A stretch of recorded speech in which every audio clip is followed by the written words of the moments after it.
गडचिरोली जिल्ह्यातून लोकराज्य टीव्ही करिता खास रिपोर्ट। आलापल्ली मुख्य बाजारपेठेत अस्वच्छतेचा कळस, नागरिकांचा संताप उफाळला, नाल्या तुंबल्या, दुर्गंधी वाढली, आलापल्लीकरांच्या आरोग्यावर गंभीर संकट। अहेरी तालुक्यातील आलापल्ली येथील मुख्य बाजारपेठेत असलेल्या चिकन मार्केट परिसरात गंभीर अस्वच्छतेची समस्या निर्माण झाली आहे। नाल्यांची दीर्घकाळापासून साफसफाई न झाल्याने सांडपाणी साचले असून परिसरात तीव्र दुर्गंधी पसरली आहे।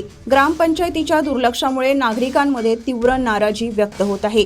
या परिसरात अंगणवाडी, मंदिरं, इंग्रजी माध्यमाची शाळा तसेच मस्जिद असल्याने लहान मुले, महिला आणि नागरिकांच्या आरोग्यावर मोठा धोका निर्माण झाला आहे।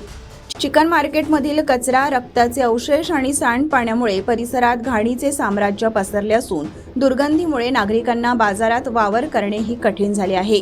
स्थानिक नागरिकांनी ग्रामपंचायतीने तात्काळ लक्ष घालून नाल्यांची स्वच्छता करावी, चिकन मार्केटची योग्य व्यवस्था करावी आणि दर्जेदार सिमेंट रस्ता तयार करून परिसरात स्वच्छता राखावी अशी जोरदार मागणी केली आहे। वाढत्या अस्वच्छतेमुळे ग्राहक बाजार टाळत असल्याचेही चित्र दिसून येत आहे।